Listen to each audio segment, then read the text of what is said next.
So welcome to problem solving session for computational commutative algebra. Today we will discuss problems related to week 10, that is problems related to graded rings, polynomial ring, overfilled and Hilbert series. I hope I am audible and visible. Can you please confirm?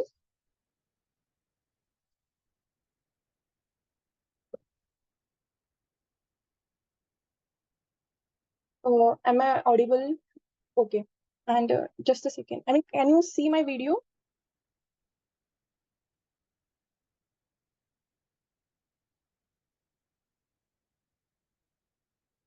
Oh, okay. So I think it will start, but that's okay. So we'll start with the problem 1. So let us start with our problem 11. And I am Siddhi Balu Ambore from IIT Gandhinagar, and today we will discuss problems related to graded rings, polynomial ring overfilled, and the Hilbert series.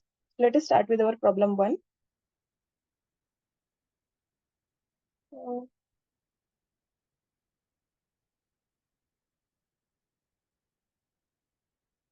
Question 1.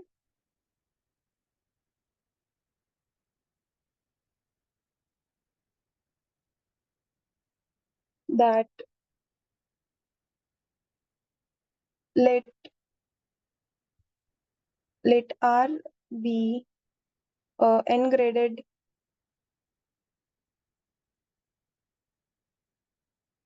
ring, that is R is equal to plus I greater than equal to 0 Ri. So it is n graded, and 0th graded ring. Okay, just a second. Yeah. So the 0th graded ring is so we have this following question. Just a second. Sorry for this. Yeah. So we have to show this. Show that if R is a field, if and only if R is equal to R0 and R0 is a field. So this is the first thing which we need to show. And second is that any homogeneous, just a second,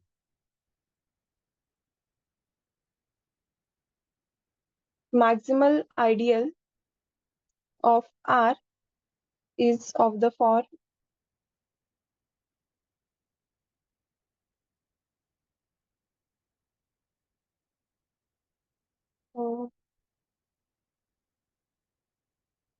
just a second.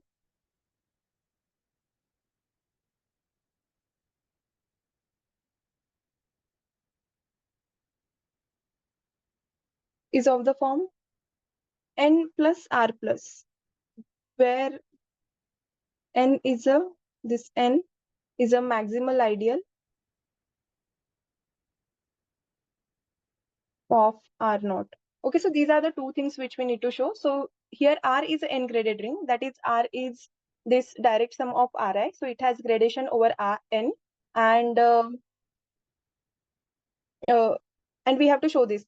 R is a field if and only if R is equal to R naught and R naught is a field. Okay, so this R naught initially, so R is a ring which has n grading.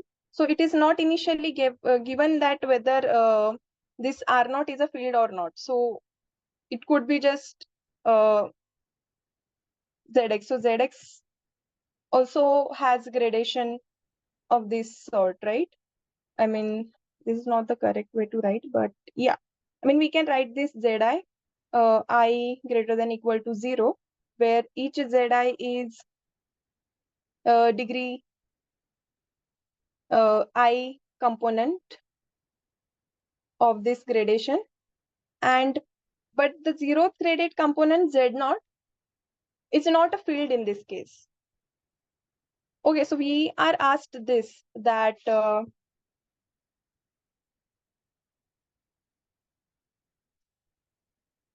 that if R is a field, then R is equal to R0 and R0 is a field. Okay, so let us start with this proving the first part. And second part is that any homogeneous maximal ideal of R is of the form n plus R plus. Okay, so where this n is a maximal ideal of R naught. And what is this R plus here? So this R plus is this summation I greater than 0 Ri. So we are just excluding the zeroth part of this uh, grading of R. Okay, so we are just taking a positive degree component of R, and that's it. So let us start proving this. So A part, and we have to prove the if and only if part. So first, so which part is what I can say easier to prove? R is a field implies R is equal to R naught and R naught is a field, or the converse part that R is equal to R naught is a field, and I need to prove that R is a field. Which one do you think is easier to prove?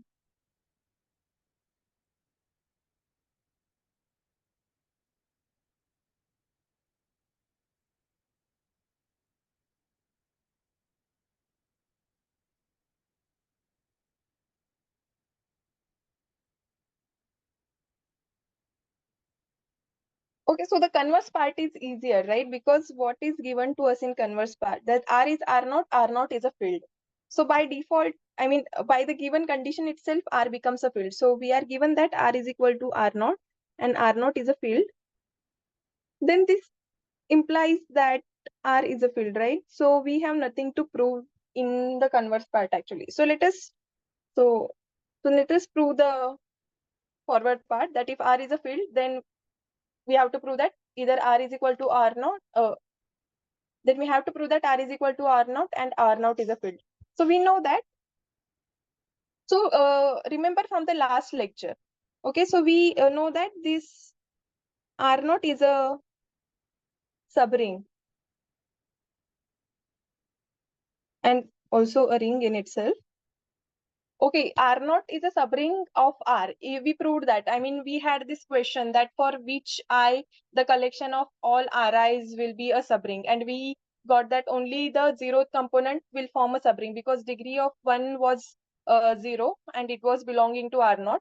And by our definition of ring, we need to have 1 for something to declare to be a ring. So R naught was the only component which was forming a ring. So we have this, and we also show that also showed back previously that I mean, I'm just writing that we have also shown that we have shown that 1 belongs to R naught. Okay, I mean, this was done in our previous session or lecture, whatever you want to call it. Okay, so this was done last time. So since if U or A belongs to R star, that is units of, let me like, R star is units of R, then if this A belongs to some Ri, so this R star is just set of all units of R, and we are having this A in Ri. So since R has a gradation, an element, I mean, we can assume this to be a homogeneous element, doesn't matter. Even if you start with non-homogeneous, that is also, I mean, that won't create much of a problem. So let us start with the homogeneous element A in unit in R star. Then this A will be inside some Ri. Okay, so since A is in R star, that is a unit, so there exists some A inverse or B in Ri, sorry, some Rj, such that AB is equal to 1, right? But this 1 is in R0 degree and this A is in Ri. So these imply that degree A is I, and then I multiply some element with the A, then the degree will increase, right?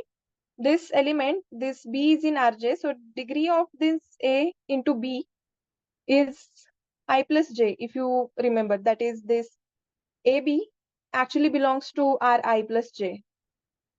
Okay, but this AB also belongs to R naught, because this AB is what? This AB is 1 which belongs to R naught. So that's why this A has to be in R naught. Okay? Because this is n grading. So I and J both are non-negative. So if their addition is 0, both of them has to be 0. So that's why if we start with some unit in R, then it has to land in R naught. That's what we proved here. Okay, so therefore, all the units of R are in R naught. Okay, so that is there. So, but since R is a field, so we are proving the first part. I mean, R is a field is given, and all the units of R are in R naught. Then we get that. Hence, we get that R naught is a field. Is this okay? Any doubts here? How everything is happening? Is any? Please let me just shift it upwards. Any doubts here? Please. If you have any doubts, please let me know. Or is it clear? The converse part was easy because anyway it is given that R is R naught and R naught is a field, so R becomes a field. But the forward part, what we actually did was, we already in the previous, okay, what is this? Please explain how, how A belongs to R naught again. Okay, how A belongs to R naught, just a second.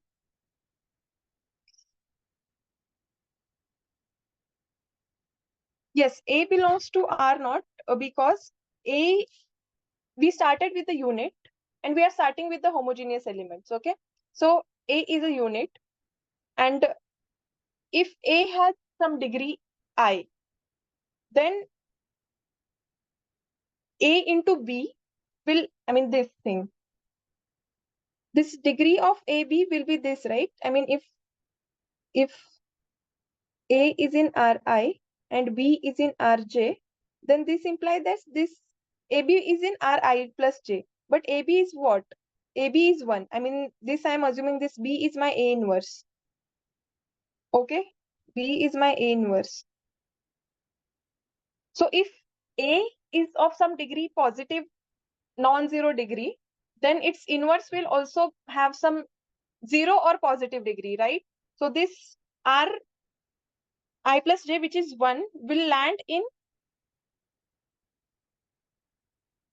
a component which is not R0.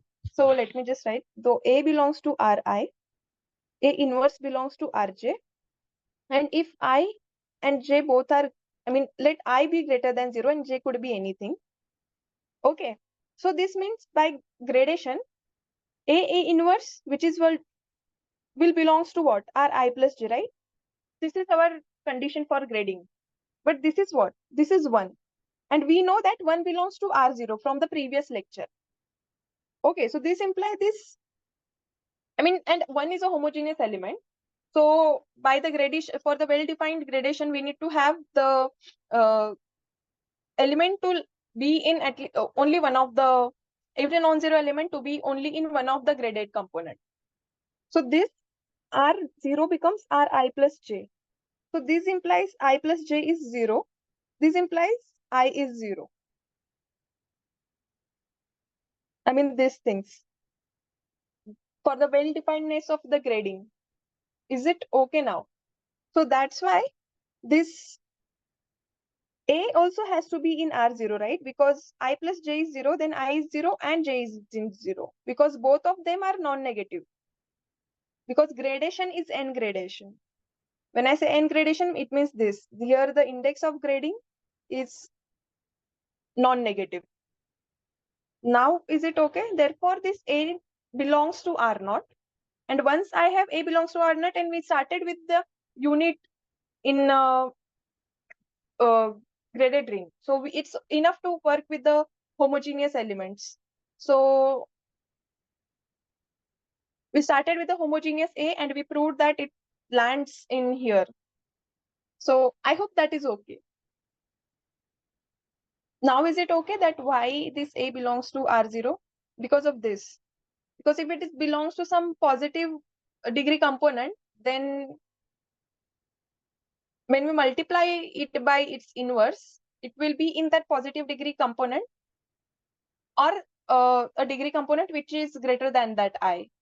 But our A inverse, which is 1, belongs to R0 component. So this I plus J has to be 0. So I is either 0 or J is 0. So A is in R0 and therefore all the units of R are in R0 and hence since R is a field, so every non-zero element is a unit in R and all the units are in R0. So this implies that R0 is a field. Is this okay now? Or is there any, or is still not very clear?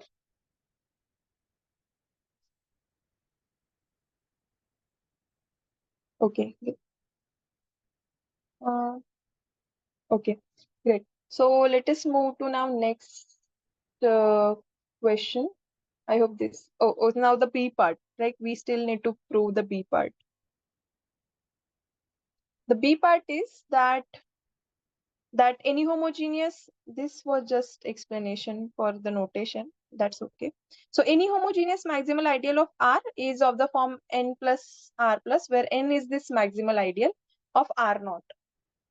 Okay, so this is like giving what I can say identification of maximal ideals in a graded ring in correspondence with the maximal ideals in the 0 degree component uh, of that gradation, because we know that 0 degree component is also a ring. I mean, it is a subring, but it is also a ring. So it will have ideals and maximal ideals. So by this, whatever we will prove in this part B, it will actually give us the one-to-one correspondence between the maximal ideals of R and maximal ideals of R naught. Okay, so let us start with this part. That note that, or let me just copy this B part once again here so that we will have in mind what exactly we are trying to prove.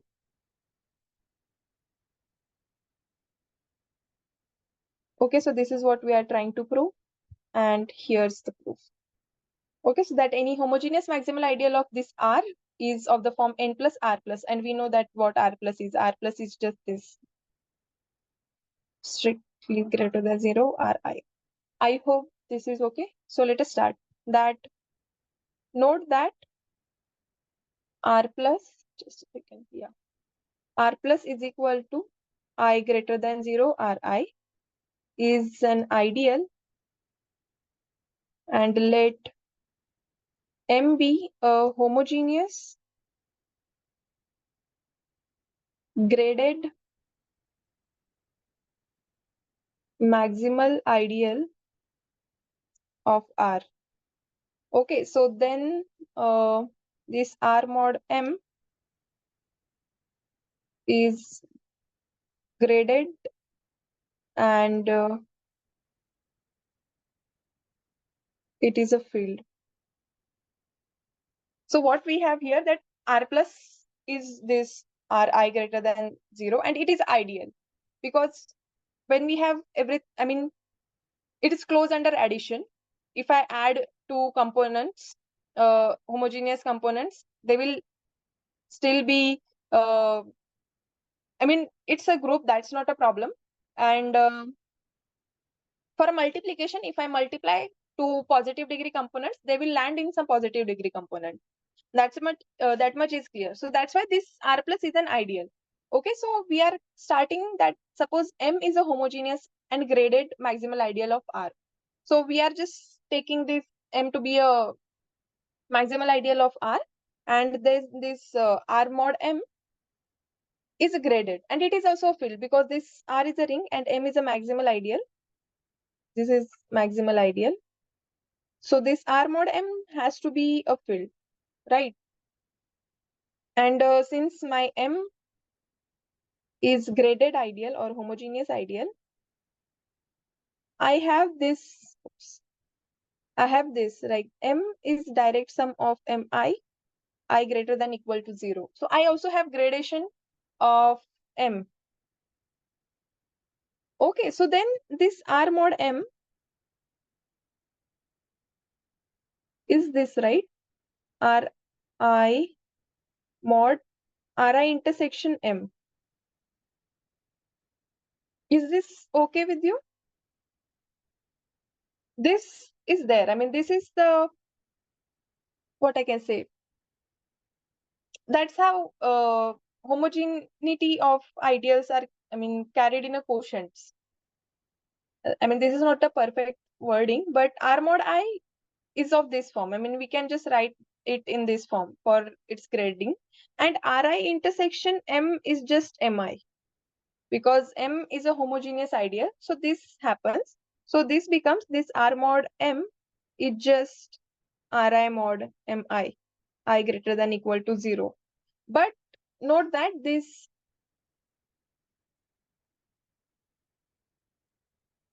since again R mod M is a field, this implies that R mod M is only R naught mod M naught, right? I mean, by the A part, what we proved, that if R is a field, then R is equal to R naught, and R naught is a field. Okay, so this becomes R mod M naught will be this, and what I can say further, and then all the positive degree components are 0. Okay, so this is a field. So R naught mod M naught is a field. Okay, I mean, this is the first part where we got R is equal to R naught part. I mean, let me color it with some A part by A. Okay, this was the first part, and this was second part, that R naught is a field. Okay, oops, it's not this one. And here, let me write R naught is a field. It is this part. So the gradation of R, we shifted it to R mod M, and we got this. Okay, this R naught is a field part. The second part of uh, the second statement in the earlier if and only statement. So we have this. So this is a field. So this implies that M naught is a maximal ideal in R naught.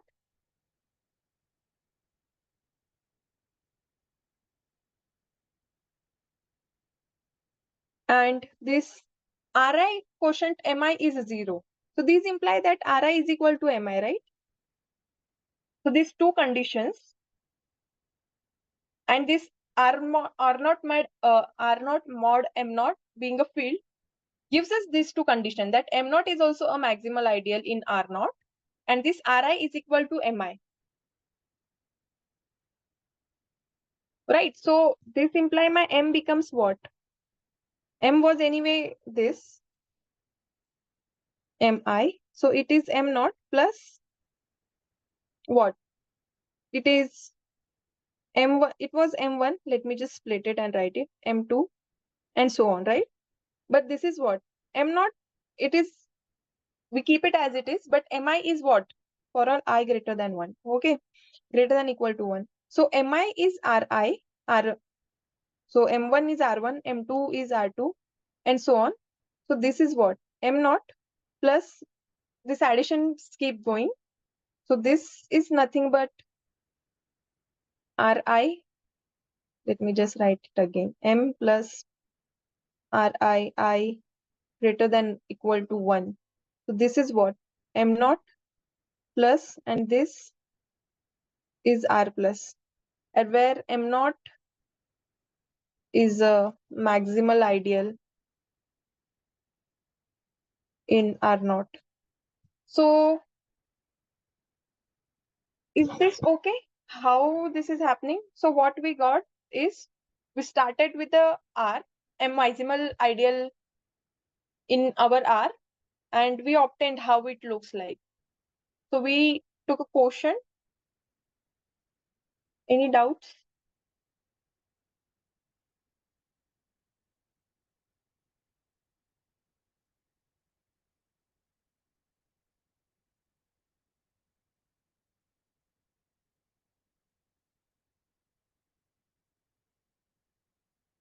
Can you please tell me if you have any doubts? So we started with R mod M, and M we started with the homogeneous ideal, because in the question itself they have given that we have to find it for homogeneous maximal ideal.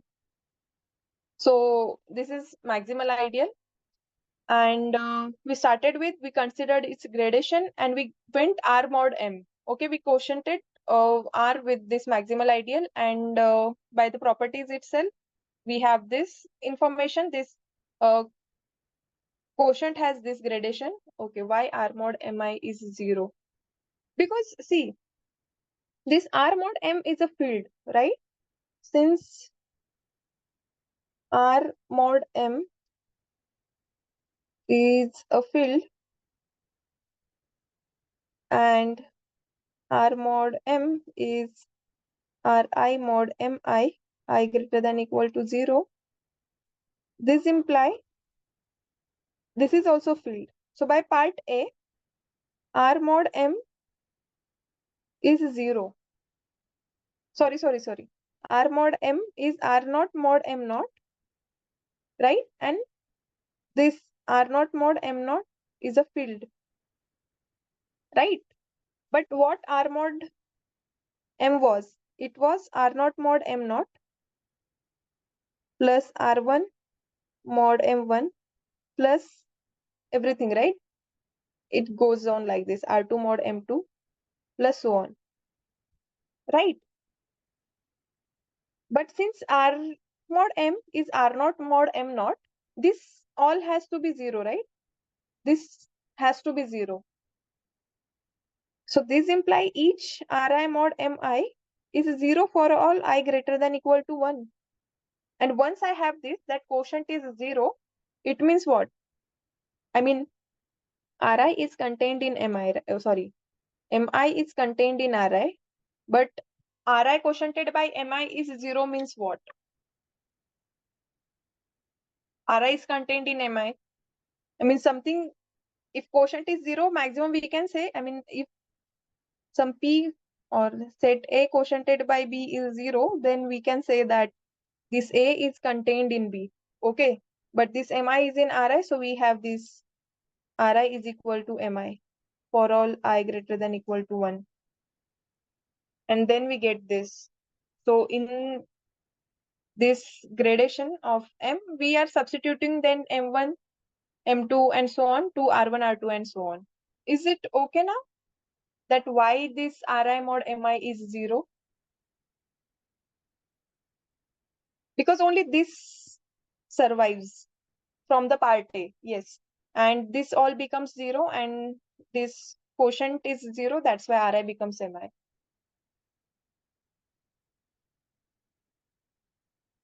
I mean, because only this, I mean, this and this, only this much survives and this becomes 0. Okay, so I hope this was okay. Let us move to second part. Okay. Question 2. That let R, let R is equal to K x1 xn with standard grading. Okay, so R x1 is to standard grading. So when I say standard grading, it means degree x1, degree x2 is equal to degree xn is all 1. That is standard grading. Standard grading is giving degree of the degree of all the variables is 1. That is standard grading. Then any homogeneous ideal of R say IH.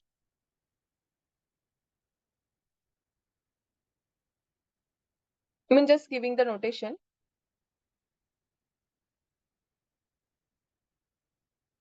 So it is. Then any homogeneous ideal of R, say that IH is ideal in R. Then IH is contained in X1 up to Xn, and K is a field. Okay, so we have this, that R is a standard grading. R has a standard grading, and standard grading means all the degree of variables is 1. Then they are saying that any homogeneous ideal has to be contained in this maximal ideal X1 to Xn. So we have to prove this. Can you all guess how to proceed with this?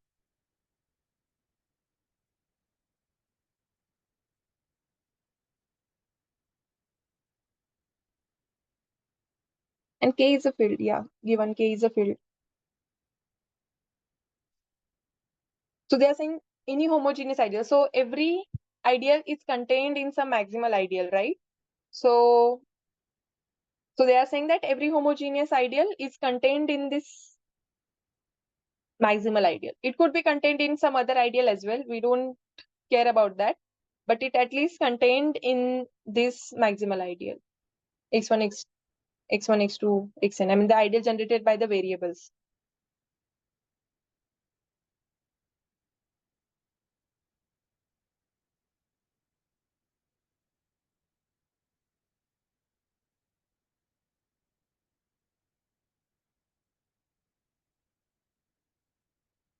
Can you use this previous fact here, the B part of this, that any homogeneous maximal ideal of R of this form, n plus R plus, where n is maximal ideal in R naught?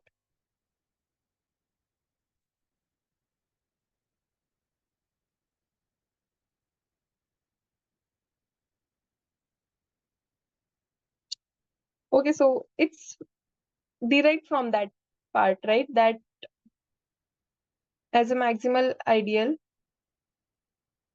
of R has the form m naught plus R plus, where m naught is maximal in K, right? Because here R naught, when I write R here, R is plus I greater than equal to 0. This R0 is K. Okay, R0 is something which contains all the units. So it contains K and so on. So R0 is K, which we know. So this M0 must be maximal ideal in R0, which is nothing but K here. And but only maximal ideal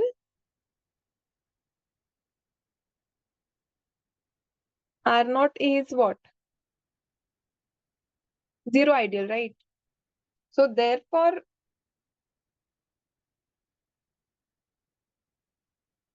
homogeneous, okay, here. Homogeneous.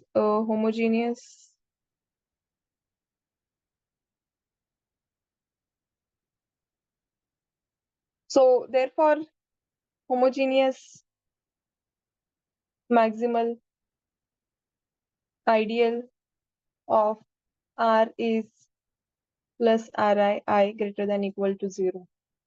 But this ideal, but this greater than equal to 1 is this ideal, right? This is what? Ri plus means what? It is collection of all positive, what I can say, positive degree terms. I mean, every element of Ri has at least degree 1, degree 2, degree 3, degree 4, and so on. And this ideal again here, it contains no constant term.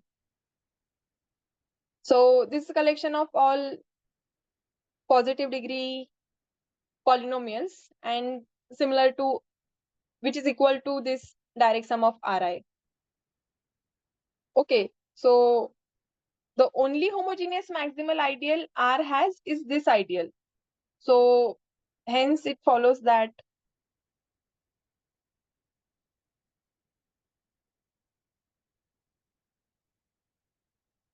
IH is contained in X1 to Xn. We in fact proved something stronger. We proved that the homogeneous maximal ideal of polynomial ring is of this form, X1, X2, Xn. So the ideal generated by variables is the only, this is the only maximal homogeneous ideal of polynomial ring over a field. Okay, this is not true for any ring, but it is a polynomial ring over a field, because that's when this m has, I mean, this m0 becomes 0 and we are left with only this part. Otherwise, in general, it is m0 plus this ri. But since m naught is only the zero ideal because of k being filled, we are left only with this and we get that it is this ideal. But in general, this is not true. But this is true for only polynomial rings over a field K, which is filled. Is this okay? So we actually used, say, a part B of the previous, what I can say, previous question to arrive at this. And please understand this, that is um, Ri here. I don't know how it would be. Yeah, it's okay. This is true. I mean, can you all understand this, that whatever I have highlighted in this box, is this okay? This direct sum of Ri, all the positive degree terms, is actually ideal generated by this x1 up to xn.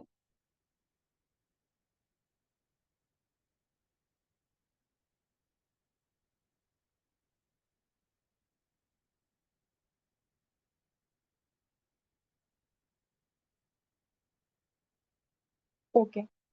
You can, I mean, you can directly prove the inclusion, that left hand side is contained in right hand side and right hand side is contained in left hand side. That's not a like huge task.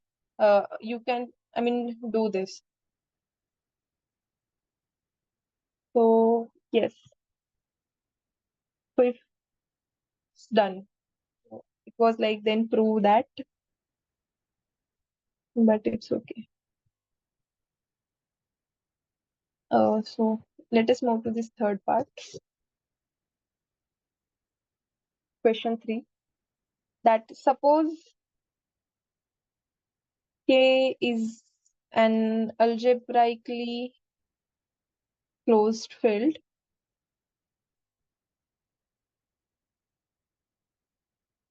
then let R is equal to K, X, Y, Z with standard with standard grading. Again, standard grading means, let me just write this again.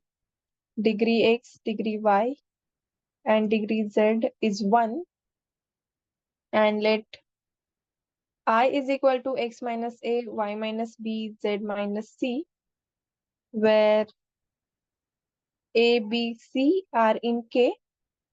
Okay, so this is our maximal ideal. I mean, we know that this forms the maximal ideal from previous lectures. Then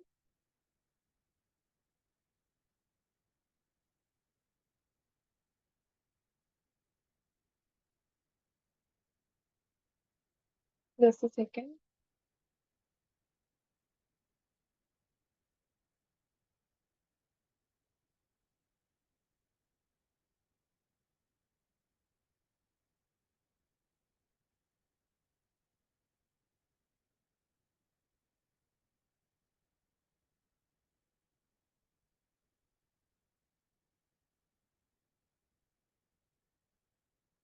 Then this instead of x, it has to be 1. Okay, this one, yeah, we have to find answer for this one. Then the largest homogeneous R ideal inside I, that is this I star, is, or option is that first, the ideal of the point 1 comma a comma b belongs to K3. B part is x minus ay, z minus bx. C part is y minus ax, no, x minus az, y minus bz. And D part is y minus ax, z minus bx. So this is the question that is asked, that we have this ideal I, x minus 1, y minus b, z minus, okay, why does this have, oh, it is y minus b and z minus, y minus a, z minus b.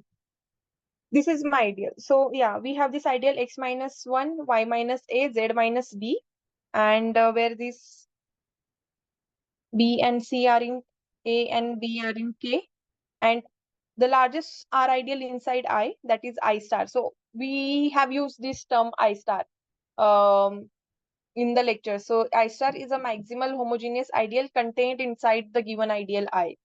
And we have to find that if my I has this form, x minus 1, y minus a, z minus b, then can we find a maximal homogeneous ideal which is inside this ideal I? Note that this is not a homogeneous ideal itself. The I is not a homogeneous ideal because it is not generated by homogeneous elements. So x minus 1, if I take, it does not contain in any homogeneous component of Ri. Uh, so yeah, I mean, understand that this is not a homogeneous ideal, the given I, and we have to find, so the maximal homogeneous ideal which is contained inside that I. So let us start how to, so any guesses for this? So these three examples which are given here, this one, this one, this one, and this one, or let me use this instead of, all these are homogeneous ideals, okay? Is that okay? Because all of them have degree 1, all the components have same degree, so they belong to a single degree component in gradation of Ri. So that's why these are all homogeneous ideal, these three. Okay, and this first part is also very I mean, they have given the information of ideal I using this point 1 comma a comma b. So let us see what it is. Okay, first of all, note that this ideal I is the maximal ideal and hence a prime ideal, right? I mean, so this I is a prime ideal, and we know that if from or something proposition or result, I don't remember exactly, but we have this from the lecture that if P is a prime ideal, then P star is also a prime ideal. Okay, so clearly this, so therefore, since I is a prime ideal, this imply that I star, yes, is I star. This is the homogenized ideal inside I, is also a prime ideal. So, but we know that, so therefore I star is contained in I. So therefore this Z of I is contained in Z of I star, right? The zeros get reversed. in the ideal inclusion. You remember this, right? The zeros of ideal. This is zeros of ideal I of ideal in K3. So, but 1 comma, and note that this is maximal ideal and only zero of this ideal I is 1 comma A comma B. Okay, so 1 comma A comma B is equal to in fact Z of I. So therefore this 1 comma A comma B belongs to this Z of I. Z of I star. Because of this inclusion here. So if we prove that this is the only zero of this ideal, then the first option becomes true. But note that this I star, since I star is a homogeneous ideal, this implies that I star belongs to this ideal XYZ, right? From the previous question to which we did. So if ideal I is a homogeneous, then it has to contained in this maximal ideal XY. I mean the ideal generated by variables. In this case, the ideal generated by XYZ. And again, then Z of this ideal XYZ will be contained in Z of I star. So this imply so this Z of XYZ is what? Z of it is 0, 0, 0. So this is contained in Z of I star. So therefore this Z of I star therefore this 0, 0, 0 and this 1, A, B, all of them are contained in Z of I star. Okay, so the first option here becomes false, that the ideal of this point is my I star, because that's not true. We just proved that this 0, 0, 0 also belongs to this Z of I star. Is this clear? I mean, what I'm trying to say here is giving the explicit expression of this ideal is okay, but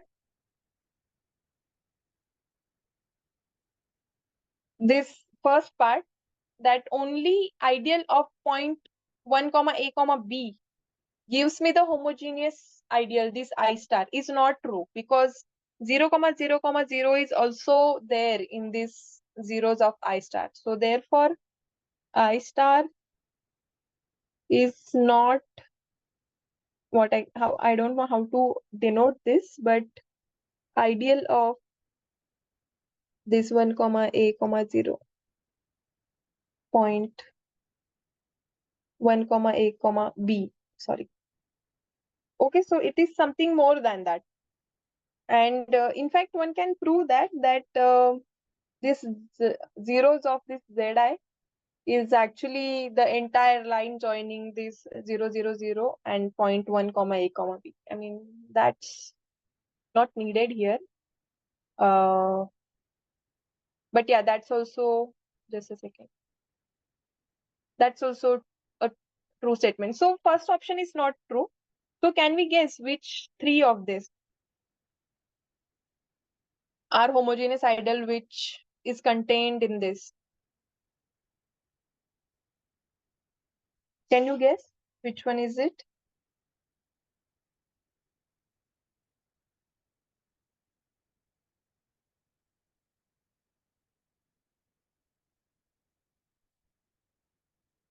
Note that, does x minus ay belong to this ideal? X minus ay. Can we have that?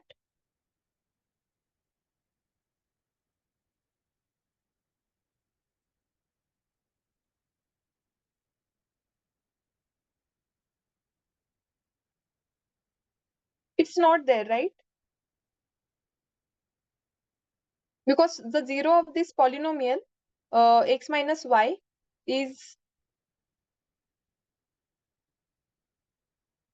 a comma 1 comma 0, which is not, I mean, let me just write this, that the zeros of the ideal zi star is the line joining a comma, sorry, 0 comma 0 comma 0 and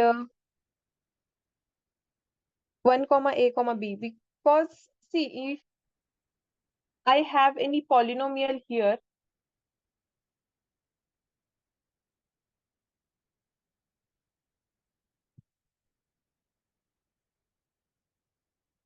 such that, I mean, you can check this, okay? The zeros of this ideal, since this is a homogeneous ideal, this f will be some, we can start with a homogeneous component and we just can substitute this. So let fi be homogeneous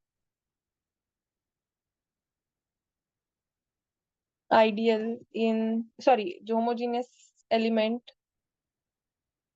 in I, such that this fi of 0 comma 0 comma 0 is 0 and fi of 1 comma a comma b is 0, then fi of this lambda a comma lambda b comma lambda c will be what? Lambda minus degree of f, lambda power degree of fi into fi of a comma b comma c. You, sorry, not a comma b comma c, this is 1, this is a, this is lambda b, this is 1 a b, and this becomes 0 because this becomes 0. So every multiple in between also becomes the 0 of these elements from I star. So zeros of this I star are essentially only the line joining or the lambda multiples of this point 1 comma a comma b. But if you check this ideal x minus ay, the 0 of this polynomial is not some lambda times 1 comma a comma b. Okay, so that's why this is not again the required ideal which we need. And similarly, here again the 0 of this polynomial is a comma 0 comma or any alpha. In fact, we can choose any alpha since y is not there, y is not there, and here it becomes 1. So again this is not some lambda times 1 comma a comma b. So that's why this is also not the polynomial which, not the ideal which we require. And the last one, here we can see the 0 of this polynomial is 1 comma a comma, I can put b here, that's not a problem. And here also it is 1 comma uh, b comma, or if I want a here, doesn't matter, 1 comma a comma b. So this element is a 0, and 0 0 0 is also what I can say, 0 of this polynomial here, these two polynomials. So that's why the required ideal is this y minus ax comma z minus bx. Is this okay? I mean, we had to go through this zero of ideal to discard the first option here. Is that is this okay?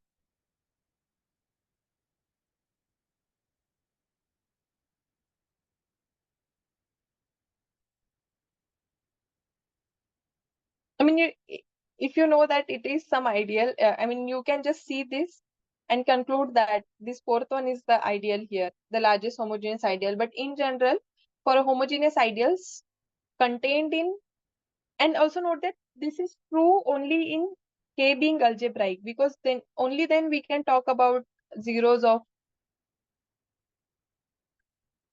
I mean, we can completely talk about the zeros of, then could you please explain how?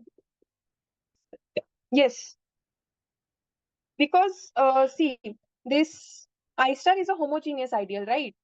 So by previous second part here, that any homogeneous ideal of graded ring is always contained in this maximal ideal.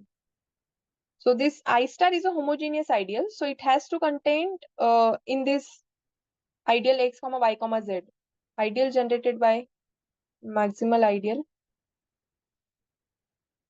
generated by variables.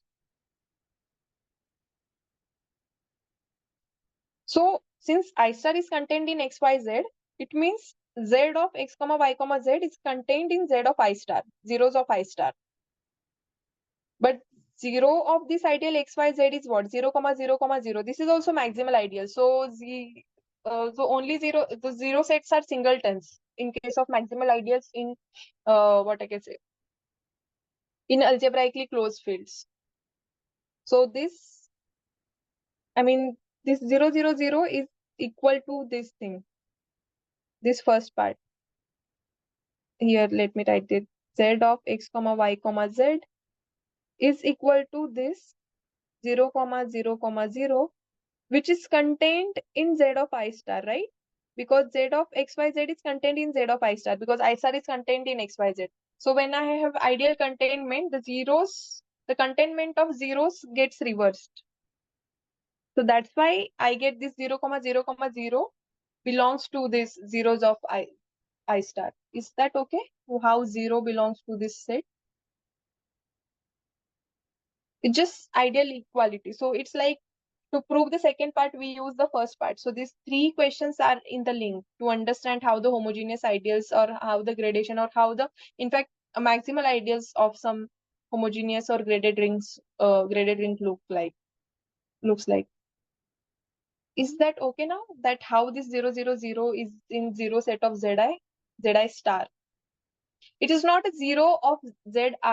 It is not a zero of ideal I, but it is zero of a homogeneous ideal contained in I. In fact, zero element is what I can say,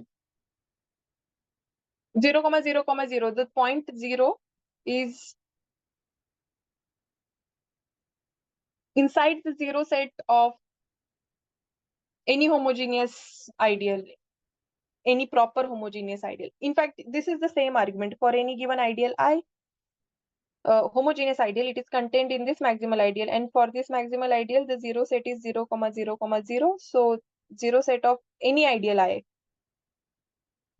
the, contains this 0, comma 0, comma 0 point. Is that okay now? Uh, I mean, you said yes, but I hope this is clear, like how things are working here.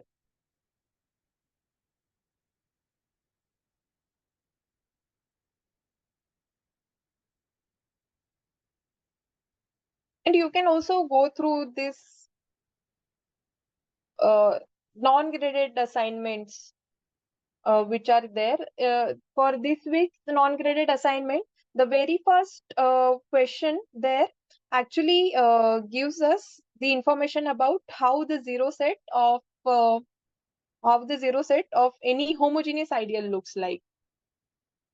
Okay, so I hope you understand that what I can say, non-graded assignments as well. So let us move to this question. Next question. I hope this much is clear. Please, if you have any doubt, please raise it. Otherwise, question 4. Let K be a field, and let R is equal to K x comma y with standard grading. Then we have this true or false. That every homogeneous prime ideal different from x comma y is a principal ideal.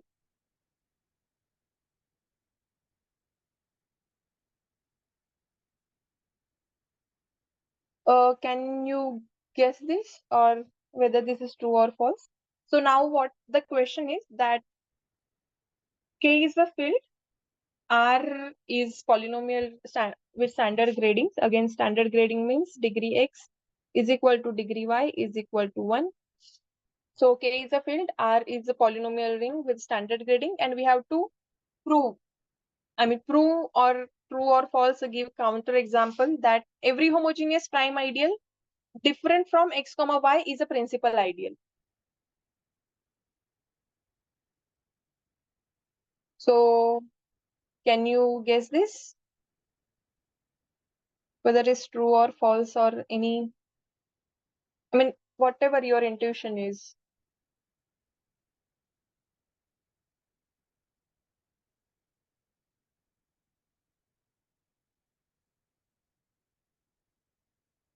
Yes, it's true. Okay, so let us prove. So as suggested by Divya, that this is true. Okay, so let us start. So we have to prove this. So every homogeneous prime ideal different from X comma Y is a principal. So let us start. So let P be a homogeneous prime ideal. And so again, since P is a homogeneous ideal, it is contained in that maximal ideal generated by variables. So P is contained in X comma Y, ideal generated by X comma Y. But also note that since also P is not equal to my X comma Y, so P is in fact properly contained in my ideal X comma Y, okay? From the given condition. This is given condition.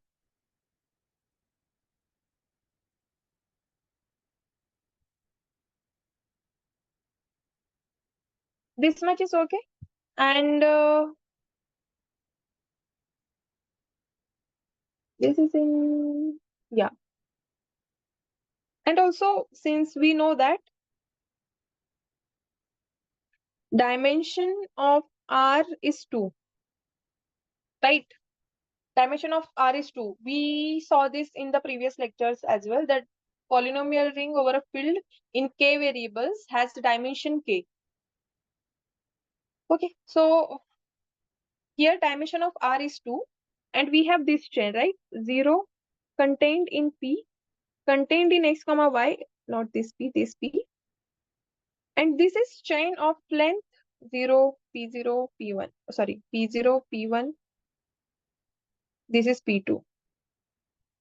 Okay, and this is proper chain. So therefore, dimension or therefore, hence, height of this ideal is 2, and this is properly contained in here. So height of this X comma Y is 2.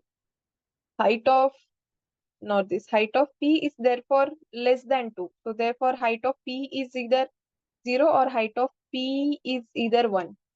Okay. So if height of P is 0, this implies P is 0 because 0 is prime ideal in our case. Prime as we are in prime ideal. As we are in what I can say integral domain. Okay, so height P is 0. And so if height P is 0, it is just 0 ideal and generated by 0 itself. So that's not a problem. And if height of P is 1, because we know height of P cannot be 2 because of this thing, right? This ideal has height 2 and this P is properly contained in this ideal X comma Y. So if P has height 2, then ideal of X comma Y, ideal X comma Y will have height 3. If this is, if this is equal to some P2 contained in P1 contained in P0, then we will have this chain here. So which is not true. This is not true. So therefore, height of P is equal to 2 not possible. Okay, so please understand this. So there are only two possibilities, height 0 or height 1. So height 0 gives us that P is a prime generated by 0 element. That is principal anyway, generated by 0. So that's not a problem. So now when height of P is 1, so we have to use then that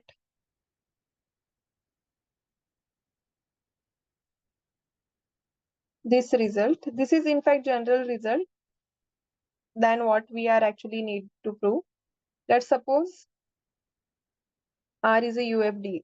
So it is UFD because it's a polynomial ring over a field. So it is UFD. UFD means unique factorization domain. So every polynomial has unique factorization. And if P is in spec R, so P is some prime ideal, then height of P is 1, then P is principal ideal. So this is a general result. This is like overkill than what we are asked to do. But let us prove this. Proof.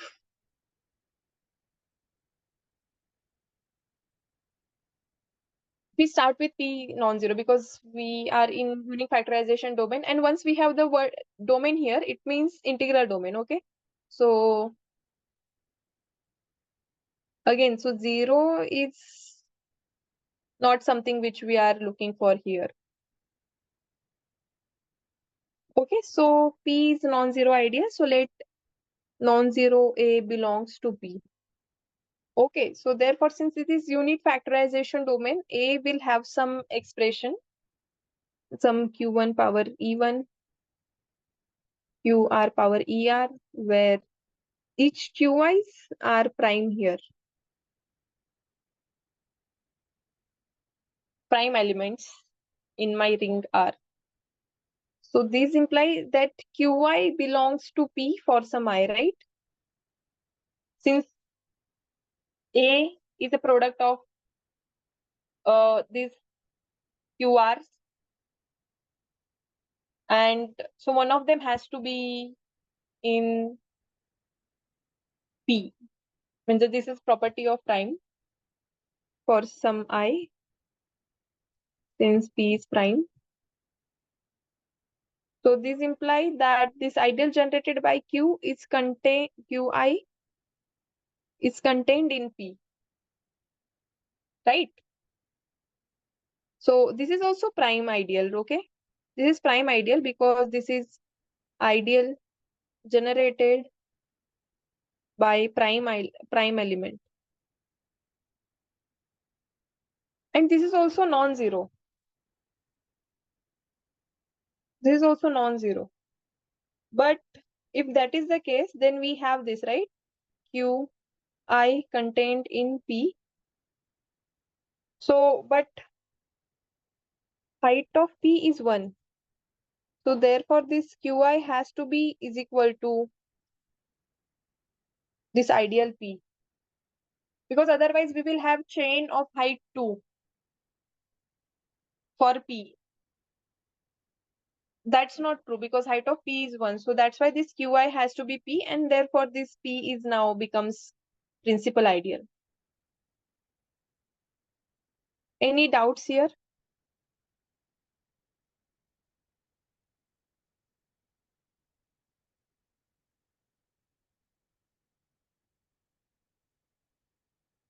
Why this is happening here?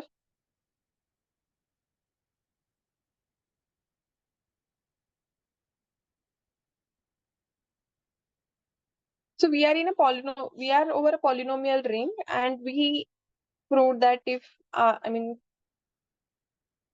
polynomial ring in n variables over a field is UFD, and so P, if you start with any prime ideal of height 1, then it has to be a principal ideal. That's what we proved, and that's what also we needed here, right? I mean, here the height 1 case follows all these assumptions which we needed to follows from the following result. Is this okay? Okay, so if it's clear, then I will move ahead. So we proved that if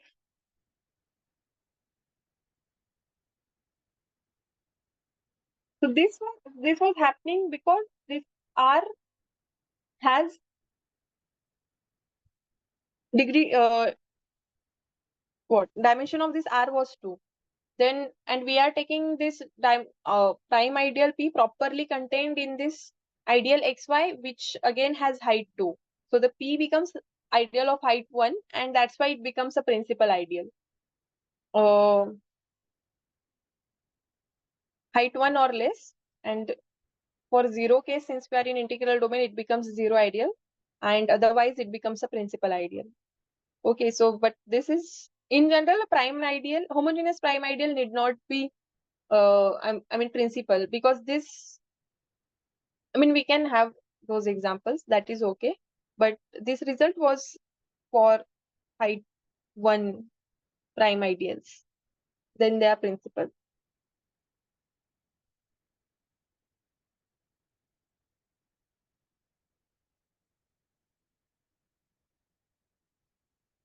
Okay, and we also needed this, that P is a homogeneous ideal, and that's why it's contained in this XY, and P is not equal to XY. Therefore, this P is properly contained in XY. Okay, so we also use homogeneity in this case. Okay, to prove that P has a height 1. So we got that P had height 1 using this fact that P is properly contained. P is contained with this ideal XY, which has height 2, but it is properly contained.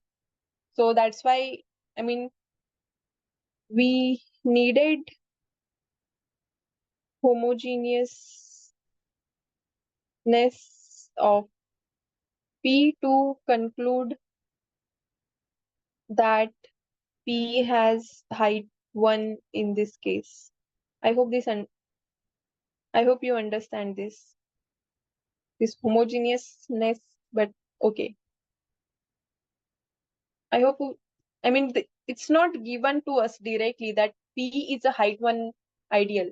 We obtained that using this here, and then we use this result for height 1 and obtain that P is principal ideal. Enough for this question. Let us move ahead. Yeah. Question 5. Question 5, yes.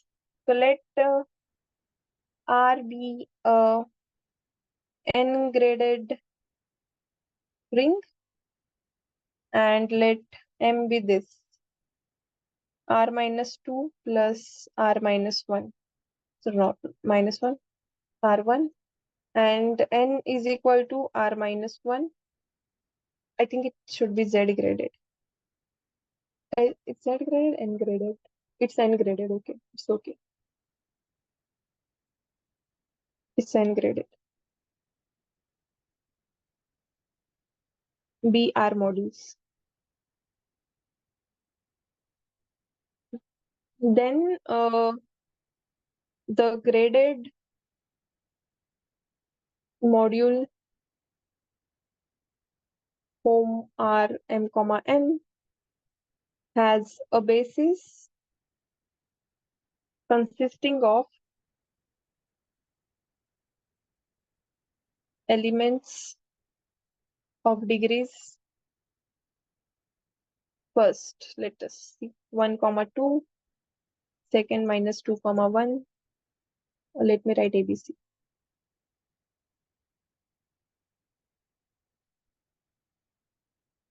3 comma 2, and D is minus 1 comma 2.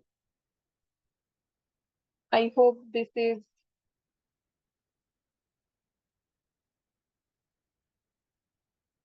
the question is clear, that R is a n graded, and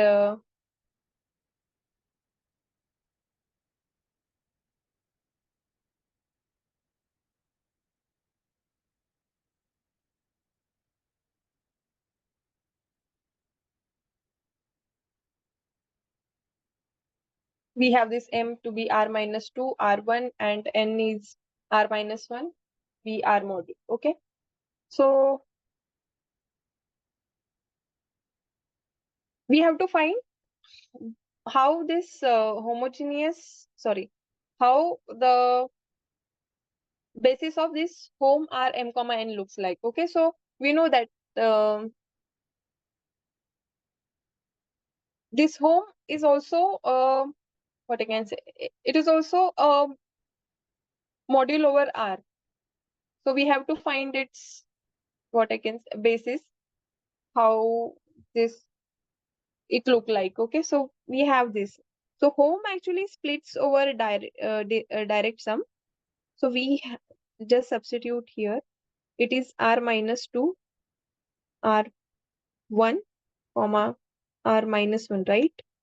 So this becomes what? Home r minus 2, comma r minus 1. Direct sum home, what here? It's r1, r minus 1. Okay, so we have it here.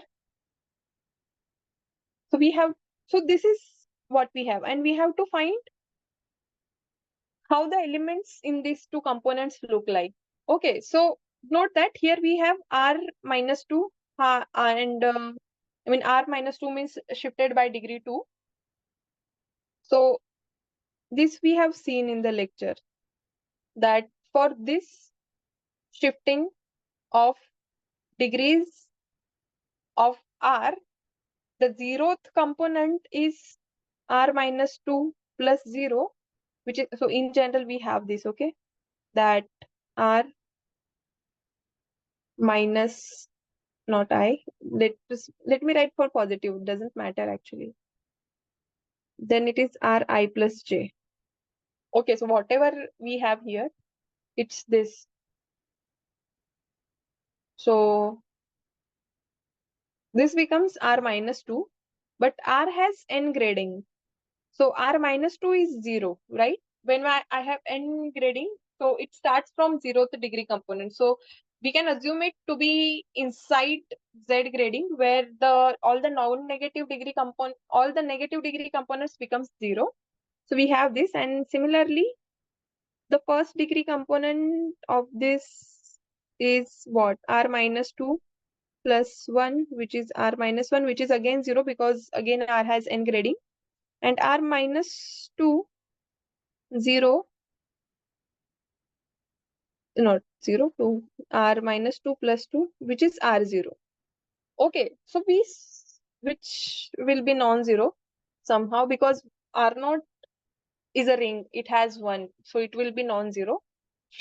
So if I have some phi in this component, home r minus 2, comma r minus 1, then this phi will be from r minus 2 to r minus 1, where this 1, 2 will go to where? When I say 1, 2, it means what I mean that some alpha of degree 2, or this is not very good way. Let us see how r0 of this looks like in terms of r. So this is r minus 1, right? So r minus 1 of 0 is what? R minus 1, 0, minus 1 plus 0, which is r minus 1, which is 0. And r minus 1 of 1 is what? R minus 1 plus 1, which is r0, which is non-zero. So here the r0 component actually goes to degree 1 component in r minus 1. So here the r0, so in general r0 goes to r0 because 1 goes to 1, right? In standard grading. But with shifted grading, this second degree component is going to this first degree component. Okay, so the degree is shifting from 2 to 1, right? So this degree of this map phi is actually -1, because we are getting, so when we are applying this phi to some element here, this r minus 2, it is actually landing in 1 degree lesser term in our original r. So degree of this phi is actually -1. Okay. So is this understandable? I mean, do you understand what exactly we did here? We wanted to find what is the degree of this map. So how we find degree of this map? Degree of a graded map. We check where the each degree component is landing. Okay, so here everything, I mean, in R minus 2, this shifted degree, um, zeroth component was 0, first degree component was 0 here. This was non-zero. Here also, this term is non-zero, and R0 needs to land, R0 goes to R0, right? That's how the degree will be preserved in our map. So, but in this shifted degrees, this R minus 2 component is going to, I mean, the second degree component is going to the first degree component. So similarly, the third degree component will go to second degree component in this R minus 1 module. So that's why the degree of this map P is -1, because it is reducing the degree of element when we are applying it to the given element. I hope this is okay. I mean, do you get what I'm trying to say here? I mean, degree of this map is -1, okay? Not the element or the component. Similarly, we have to do this for this second component as well. So here, similarly, this R of 1 -1, which is R0, which is non-zero. And I mean, in this component here, and R of -1, 1 is R0, which is non-zero. So if I have this phi from R1 to R -1, it is it is this R1 1 of -1 is going to R -1 of 1. So from -1 to we are going to 1. So the degree is increased by 2. So therefore, degree of this map psi, so degree alpha term is going to degree alpha plus 2 term under this map psi. So that's why this degree of psi is 2. So we have this two maps where degree of p is going to, degree of 2 is going to phi, and degree of psi is going, sorry, degree of map phi is -1 and degree of map pi is 2. So the correct option with -1 and 2 is this one. Okay, so I hope this is okay. How things are going. Please let me know if you have any doubt.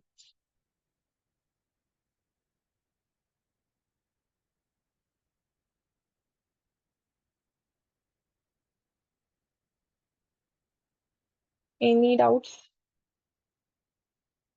If not, then we will move to next question. Okay, so we'll move to next question then.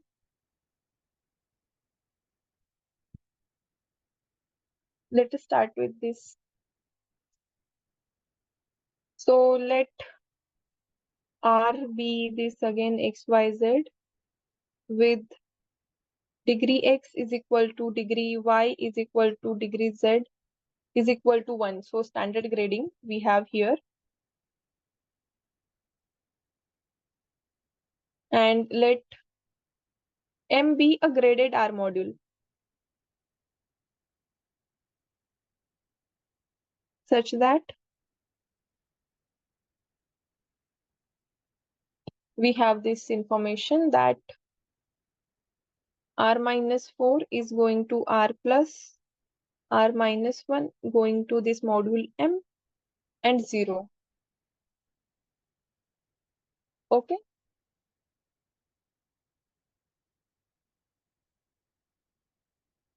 And these are all with degree preserving maps. Okay, and we have to find then rank of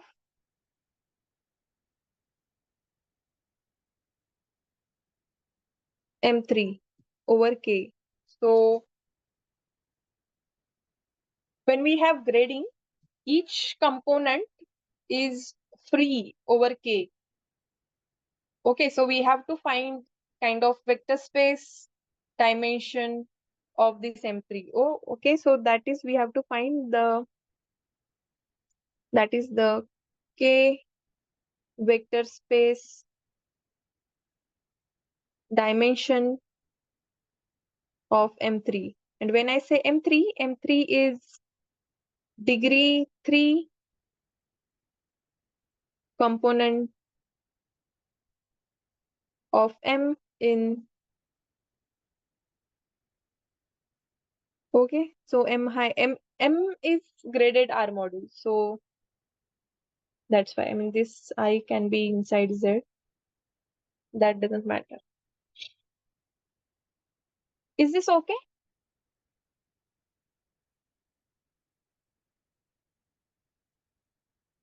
So we have to find rank of this M3 component. So since this is degree preserving map, each component lands into each the same degree. So for example, the 0 degree component of this R minus 4 goes to 0 degree component of this direct sum here. Okay, and similarly, it goes to 0 degree term to, when I said 0 degree term, I mean the 0 degree component of this direct sum. Okay, so this all are graded modules with Z grading or N grading, doesn't matter. And here these are degree preserving maps. So I degree component at each map goes to the I degree component in the image. Okay, so therefore, and we are asked to find what I can say, degree 3 component of this, I mean rank of degree 3 component. So from this map itself, we get this R of minus 4, where the degree 3 component will goes to R minus 1, degree 3 component, M3, this is our degree 3 component. This is from given exact sequence. I have this, right? So this is what happens here. So is this okay? So these are all K vector spaces. We can, I mean, we are considering all of them as K modules. So they are all K vector spaces. So here, what is this R minus 4, 3 in our original gradation of R? It is R minus 4 plus 3. So it is R minus 1, which is 0, because note that R is polynomial ring. So it has n gradation. It does not have any negative degree term. Okay. So this R minus 1, so that's why it is 0. So our original sequence here becomes 0 going to, and this here, this is degree 3 component of R, direct sum degree 3 component of this R minus 3. I mean, this is clear. That's not a problem, I guess. Okay, so this becomes what? 0. And again, I mean, in general, remember this R of I, and I mean the shifted by I degree, and its J component is R I plus J. Okay, so here R3 remains R3, and here R minus 1 3 becomes R minus 1 plus 3, which is R tooth term. Okay, so therefore it is 0 going to R3 plus R2 going to M3 going to 0. Okay, so we have this here. So since R is K, X, Y, Z, I have this. R2 has basis K basis, X square, Y square, Z square, comma, XY, comma, YZ, comma, XZ. Right? And degree 3 component here will be X cube, Y cube, Z cube, X square Y, X square Z, XY square, and Y square Z, XZ square, YZ square, and XYZ. Okay, so here, therefore, rank of R plus, note that once we have this exact sequence here with 0 to this R3 direct sum R2 to M3 to 0, it becomes, this first part gives me injectivity of this map, and this second part actually gives me surjectivity of this map, this sequence. Okay, so this map here, phi, whatever it is, that map is actually bijective map. And that's why, and we are looking at them as K vector spaces or K modules. So therefore, this is bijection of K vector spaces. So we know from the linear algebra that when we have vector spaces, and bijection, then the rank in the finite dimensional cases, the rank matches. So rank of this R3 plus 2 will be equal to rank of this M3 over K, okay? It will be equal, but what is rank of this R3 plus R2? It is addition of these two ranks, okay? We are looking at them as a K vector spaces, and these are all linearly independent over K. Because these are all polynomials in different degrees and they are not overlapping. So here the cardinality of this set is 6, and here it is 10. So this is 6 plus 10, which is 16. So therefore, rank of this M3 is 16. Any doubts here? How we got this? The only thing which we had to do here was to understand that this R minus fourth component is actually 0, because this R has, I mean, it is given that it has Z grading, but it actually has N grading, because all the, we don't have negative degree terms in our polynomial ring. So it becomes 0, and this map from this middle component here, R plus R minus 1 to M, is actually gives us bijection in this case. And since we are working over vector spaces, that is modules over field, we have isomorphism, which gives me rank of this M3 over K to be 16. Any doubts? Okay, so we'll move to next question now. Question 7, yeah.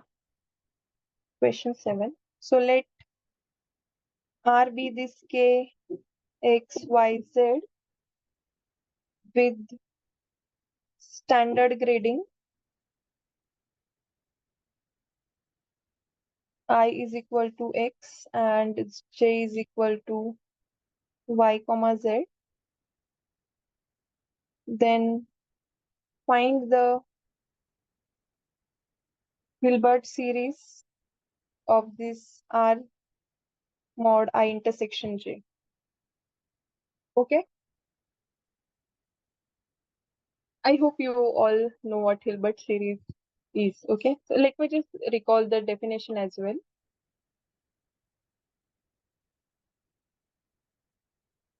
So let us go through the definition first of Hilbert series. I hope I'm still audible and visible. Okay, please let me know if there is any kind of error. Okay, so let us first see the definition of. So we are given this R with standard grading. Again, degree XYZ is 1, not degree XYZ. Degree X is equal to degree Y is equal to degree Z, which is 1. And degree I and J are ideal. I is just ideal generated by this X. J is ideal generated by this Y and Z. And we have to find the Hilbert series of this R quotient I intersection J. So let us first see the definition of Hilbert series. So let R be this polynomial ring x12 in n variables and K be a field. Then and degree xi, again here also we need a standard grading for all I. And M is finitely generated R module. Then this Hilbert series is this rank of Mj as a K modules into T power J, where this M has this Z grading. Okay, we are considering M to be finitely generated R module. R has a grading, and therefore this M also has a grading. So M is a graded module. Okay, so doesn't matter. So I hope this is okay. So this is the definition of Hilbert series. And this is true. Yeah.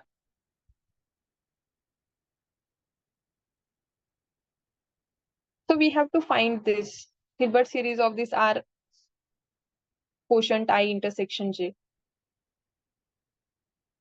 So even from the lecture, we have this following exact series. Sorry, following exact sequence, which is 0 going to R quotiented by I intersection J. I mean, we can also prove this. It won't take much. We have to just define a smart map, which not even very,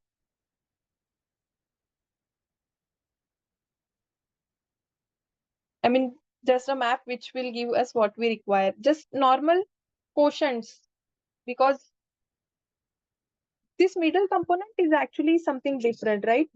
And these are all, I mean, we have used this map actually in the lecture. So you can try to prove that this is a exact sequence. And we want to actually use this exact sequence to find this Hilbert series of R intersection I, sorry, Hilbert series of R quotient by I intersection J. And why we need this short exact sequence is because we want to use this proposition from the lecture. And it is that if we have this short exact sequence, 0 going to M dash, going to M, going to M double dash, going to 0, it is the exact sequence of graded, finitely generated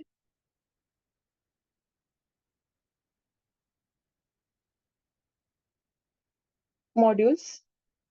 So when I say graded, finitely generated modules, again, we are considering them over R. And they are all degree preserving homomorphisms. Then we have this, that HM of T, the Hilbert series of this middle component in the short exact sequence is actually addition of Hilbert series of this component on the either side of this M.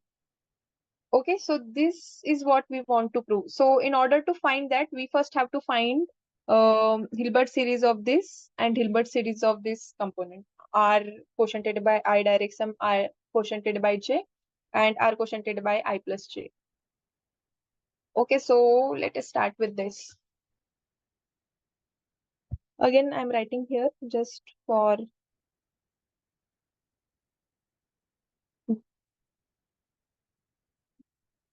Again, this is ideal J.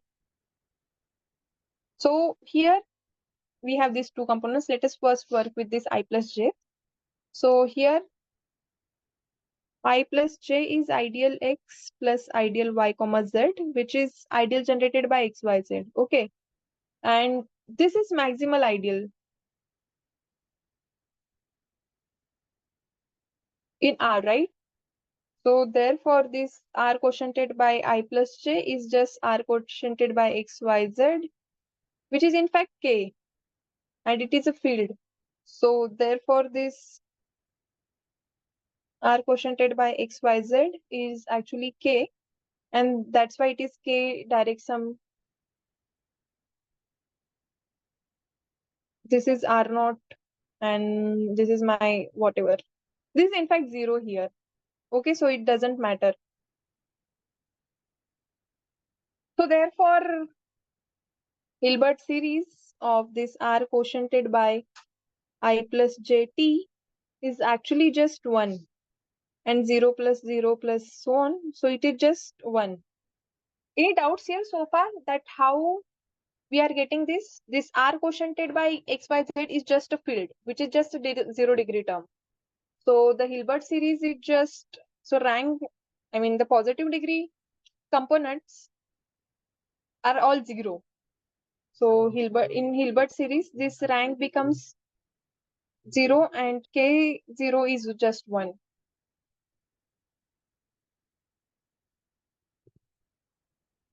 So let us start with these results. Okay. Oh, sorry. And to find the Hilbert series of, just a second. Just a second. Oops.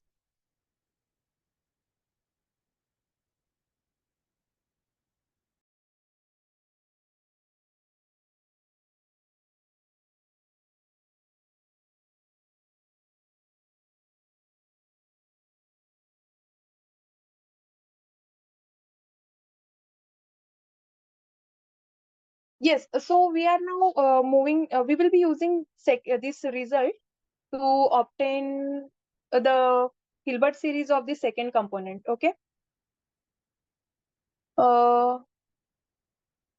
I'm still audible, right? Could you please confirm that I'm audible?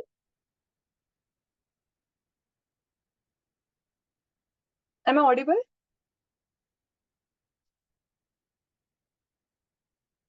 Audible. Okay. Sorry for that. Uh, we have to use this result to find Hilbert series of the second component. Okay, thank you. Let if we have this F1 to Fm be a regular sequence of homogeneous polynomials in K x1 to xn, then H R mod this F1 to Fm. T is product I from 1 to m, 1 minus t power degree Fi, quotient, sorry, not quotient, divided by this 1 minus t power n. This n is number of variables of this polynomial ring.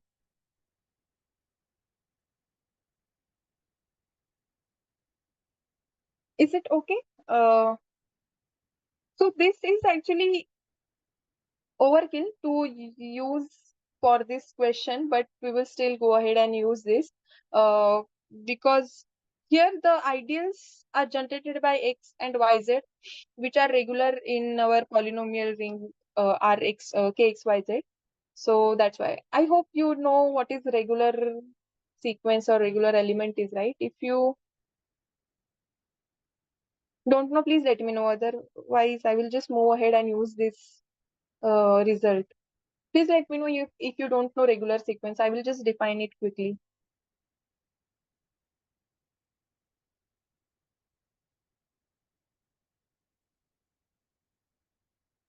Okay. So I assume that for now that you know what regular sequence is, or let me just quickly define it. It's known? Okay, it's known, then that's great. So we will be using this result, okay? If we get a chance, we will try to prove this result in upcoming lecture if we get time and chance. But this result is provable. It's not that difficult, and it is so we will use this to obtain this degree homogeneous, sorry, Hilbert series of this middle term R mod I direct sum R mod J. So first note that this H of R mod I plus R mod J T is just Hilbert series of this. Okay, so let me first find Hilbert series of R mod I. So it is what?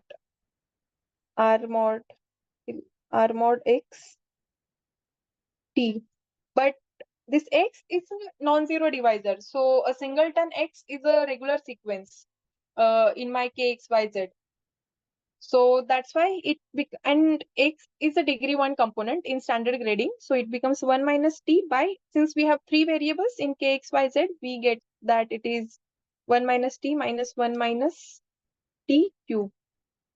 Similarly, this R mod JT is H R mod Y comma Z T. And again here, Y is a degree 1 component. Here, so this regular sequence has M many components. So it is M product of 1 minus T power degree Fi. So here Y is of degree 1. So it is T power 1 here. Again, Z is of degree 1. So it is 1 minus T power 1 here, quotiented by 1 minus T cube. So it becomes 1 minus T into 1 minus T divided by 1 minus T cube. Okay, so therefore, this H R mod I direct sum R mod J. So this is 1 minus T square by 1 minus T cube. Let me write it as it is and not cancel out anything. Then it becomes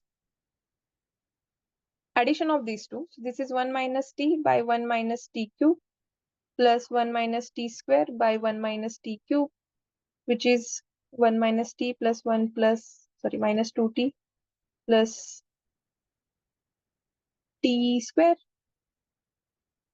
by 1 minus T cube, and it becomes 2 minus 3T plus T square by 1 minus T cube. Okay, and again by the proposition which we had earlier, then this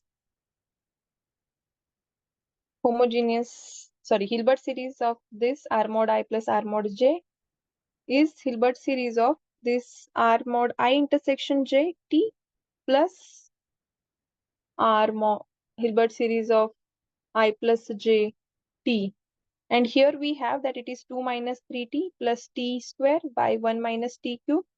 Here we have to find this actually R quotiented by I intersection JT plus this was only 1. We found it here. It is just 1 Hilbert series of this I plus J. Let me just highlight it here. This is just 1 here. Let me just, okay. So we just have to subtract it from this left hand side. So let me just write it like this, which is this 2 minus 3T plus T square by 1 minus T cube minus 1. And after lot, let me just calculate this. T square minus 1 minus T cube whole divided by 1 minus T cube, 2 minus 3T plus T square minus 1 minus 3T plus 3T square minus T cube, 1 minus T cube. And we get the final answer to be this 1 minus 3T plus 3T gets cancelled. This T square minus 3T square becomes minus 2T square. and this minus minus become plus t cube.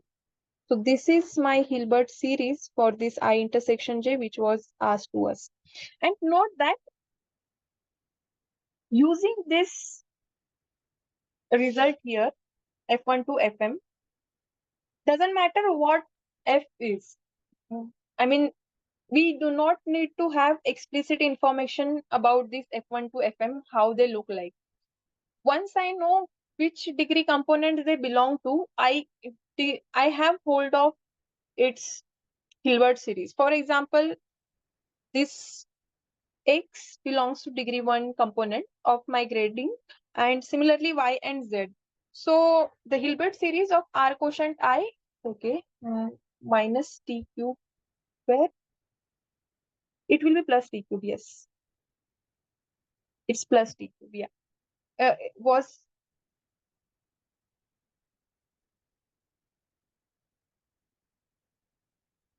It's minus t cube and then minus minus becomes plus t cube. Yeah, I hope that's,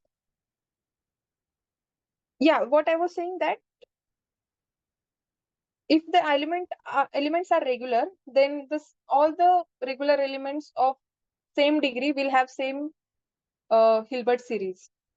Similarly, this ideal y comma z, if I consider any uh, degree 1 regular sequence of size 2, it will have the same Hilbert series as this ideal y comma z here. Where is it? I don't, yeah, here. So this is what I wanted to talk. And we can also calculate Hilbert series in Macaulay too, actually. Just let me try to open it.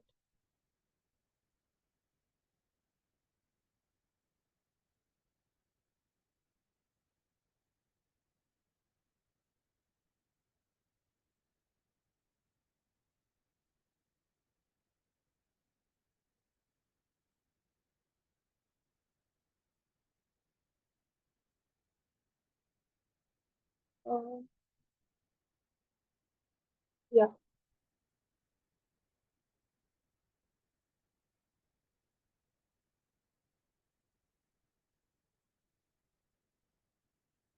Okay, so I hope the screen is visible now.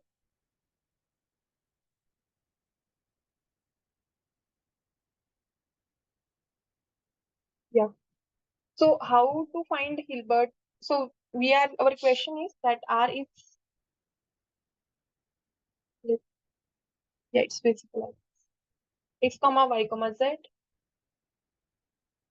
and my ideal I was ideal X, J was ideal y comma z. Then I wanted to find the Hilbert series of this intersection of these two ideal I and J, right? Intersect I comma J. This is what we need to find Hilbert series. And this is the exact expression which we got, 1 minus 2t square plus t cube by 1 minus t cube. Okay. And similarly, the Hilbert series of this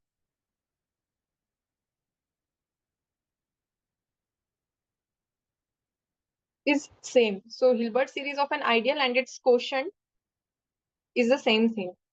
And not only for the ideal or its quotient, we can also find Hilbert series of any polynomial ring. If we want to find Hilbert series of R, let us say it is just this 1 by 1 minus t cube and so on. And also, since we also calculated the Hilbert series of a field, which was just 1. So let us see the Hilbert series of QQ and what it gives me. Oops, okay. So Hilbert series of ring QQ, or Hilbert series of, or let me just write this here, QQ, and then Hilbert series of OO, which means the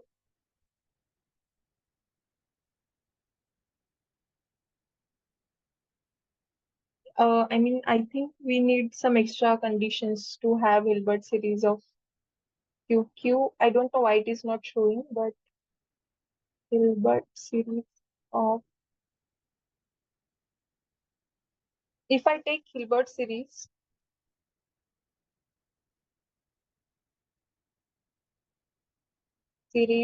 of R mod ideal x comma y comma z, let us see what it shows. It gives me this, but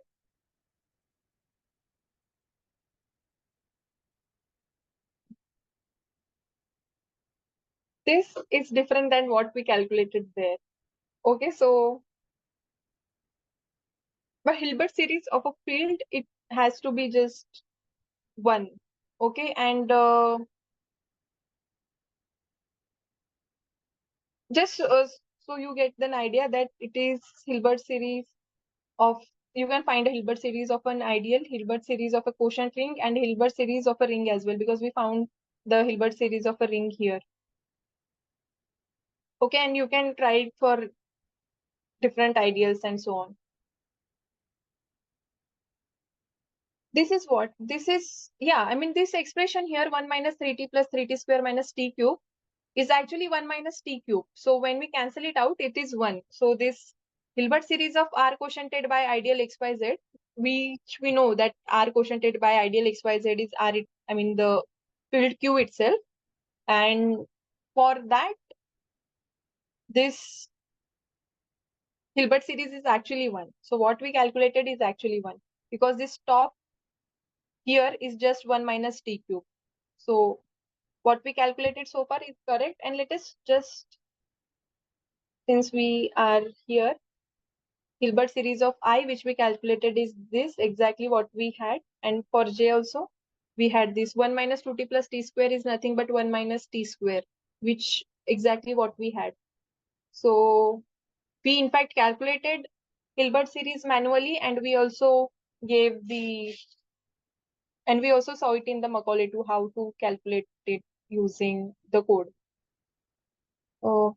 Is this okay?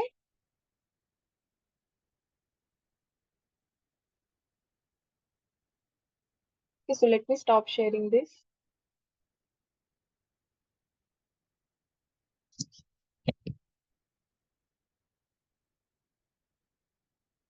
Was that okay? If you have any doubts, please let me know.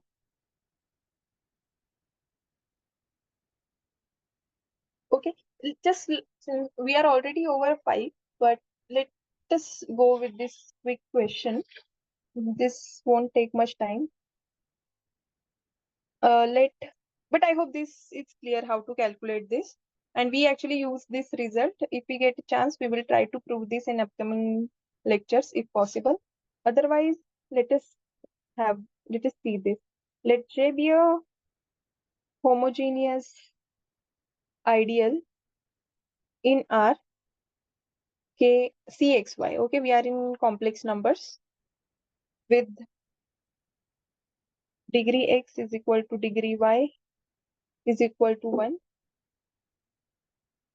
And again, this ideal is different from our maximal ideal X comma Y. And they are saying that assume that this J does not contain any linear form, any linear polynomials or linear forms, it doesn't matter, linear polynomials.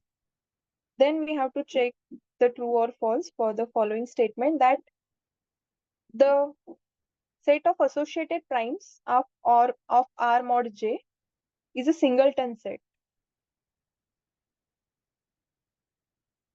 This is what is asked. That what is given, that J is a homogeneous ideal other than our maximal ideal generated by variables, that is maximal ideal x and y, and J does not contain any linear polynomial. So J does not contain any linear polynomial means J does not have any elements of this form, that ax comma by or cx plus dy. Okay, such kind of elements are not there in our ideal J, where this a, b, c, d are just coefficients from my complex numbers. So what is homogeneous ideal? I mean, we have been using the homogeneous ideal so far, but not so. An ideal I in R is a homogeneous ideal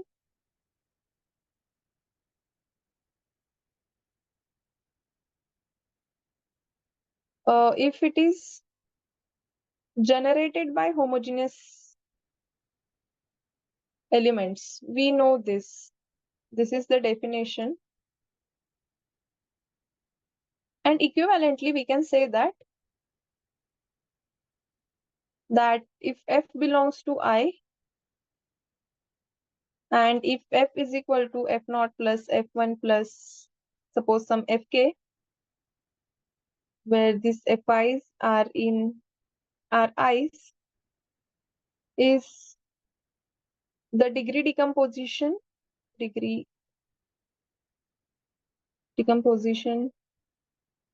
of F into homogeneous components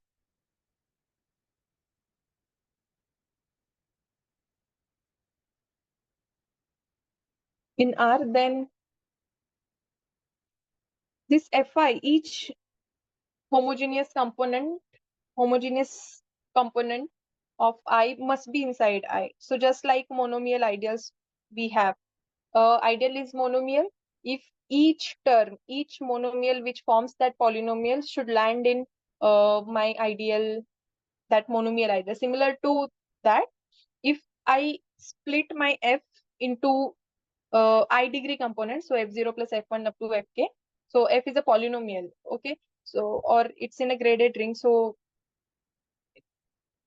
it can be written as F0 plus F1 up to Fk, where k is some k is some integer. So this each Fi must be in I for all I, okay? For all I 1 to k, for all I in 1 to k.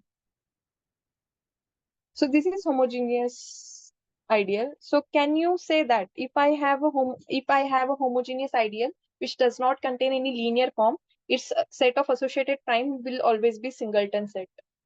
Can we conclude that, or do you have an example using which we can say that no, this won't happen?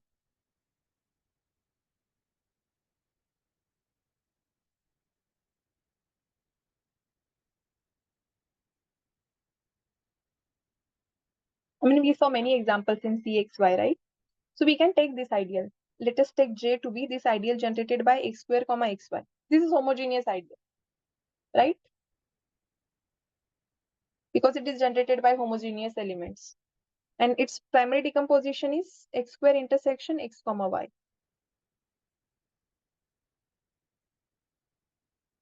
Right. So associated primes of this R mod J is the radical of this primary decomposition, components of from this primary decomposition, which is radical of x square is radical, it's just ideal x, and radical from xy, radical of this ideal xy is just xy. It is prime ideal, in fact maximal ideal, so its radical is xy. So cardinality of this R mod J, cardinality of set of associated primes of R mod J is 2. And J actually satisfies all these conditions, that it is homogeneous, it does not contain any linear form, but its set of associated prime is not singleton. Okay, so this statement is in fact not true. Okay, so any doubts here, or is it okay?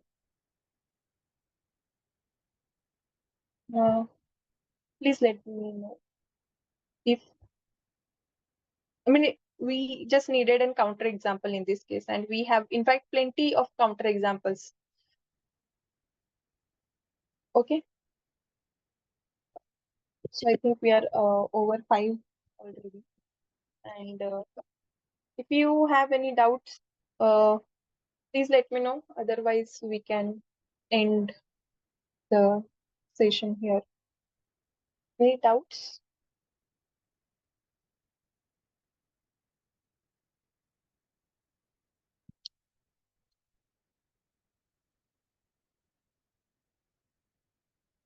Okay. No doubts, then okay then. Yes, I saw that. I mean, whatever notes I'm preparing for these lectures will be provided to you, but for the solutions for the assignment is completely under the control of NPTEL. So whatever they said is the final decision. So I can't help with it. But yeah, the notes for these live sessions which we are conducting right now will be definitely provided with you, and will be provided to you. And I hope you are able to access the notes and the videos for the previous lectures so far. Okay, so yes, no, the solutions for the assignments won't be provided. But if you see, the assignment questions are more or less aligned with what we do here in the this interact this interactive session. So uh, I think you can manage the solutions for the assignment. I don't know. I really don't know about that. Okay, but yeah. If you have any doubt in particular question, as even mentioned in the email, if you have any doubt in particular question where you are unable to solve it, or you are not able to write a solution, please let us know. We will definitely try to solve that query from our end, but we won't be able to provide the entire solution sheet for the assignments. Yeah. Okay, then if there are no doubts, we will end for today. Thank you.